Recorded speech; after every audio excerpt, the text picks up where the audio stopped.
Good morning, 11th grade. Today's videos will be about finding the equation from the graph. This was in our October 29th work, and I'll start with graph number 1. This is based off the function 1 over x, and it has shifted or stretched in some way.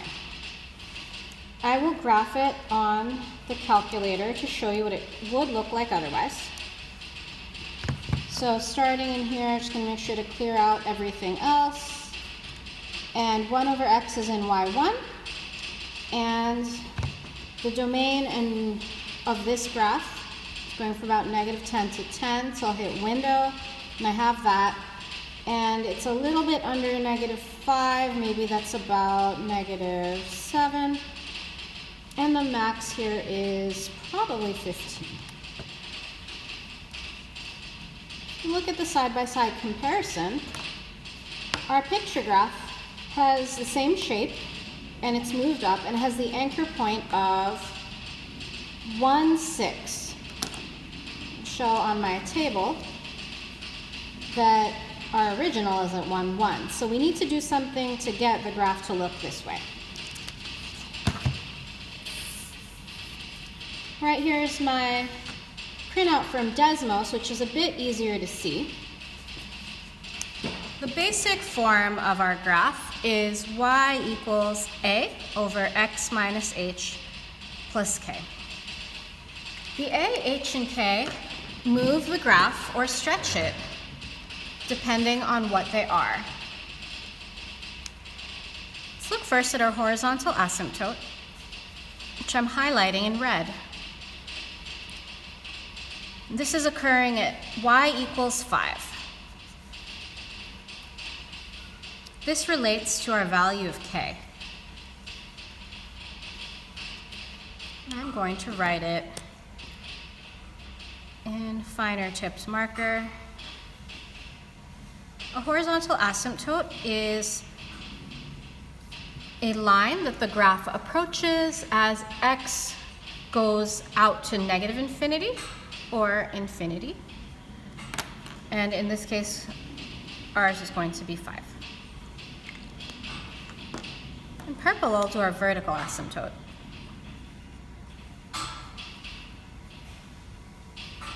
It's the same as the original one. And that's going to be at x equals 0.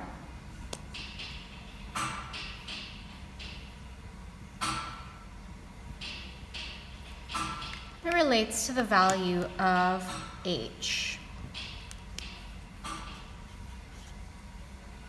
Two pieces of our function so far. And the last part is to use anchor points to get our function exactly where it should be. As I pointed out on the worksheet, the point was at 1, 6, so over 1, up 6. And there was one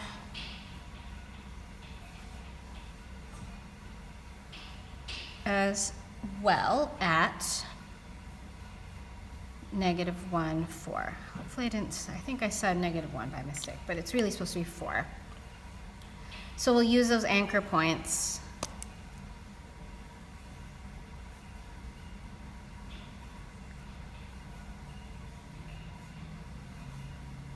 to check the value of a. Start the function over here, so it's going to be some value of a and just divided by x, because -0, which is our value of h, will just give x. And we're going to add on a 5 on the outside because that's what our value of k is. Next, we're going to use the anchor points to check, and I'm going to just do one calculation and show you on the calculator for the rest. So I'm going to plug in the y and the x. 6 equals a divided by 1 plus 5. When you divide anything by 1, it's just itself. 6 is a plus 5, subtract 5 to both sides, a equals 1.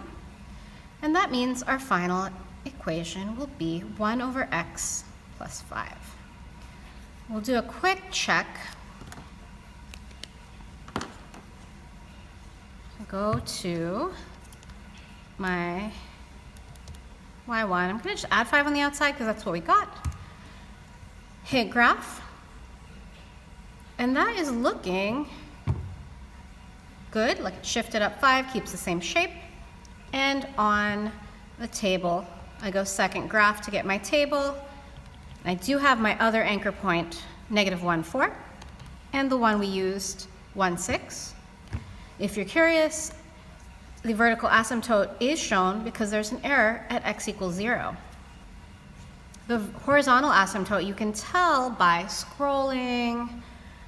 As you can see, the numbers are getting bigger, and I'm going to just stop here at about 41, and it's getting closer and closer to 5, but not hitting it.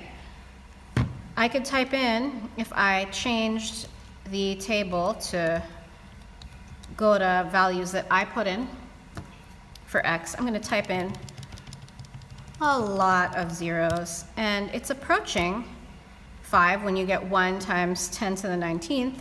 If I do that, see, it's still 5.00000001, very close but not quite, and our calculator will be rounding. That is just to show you numerically what happens at the asymptote.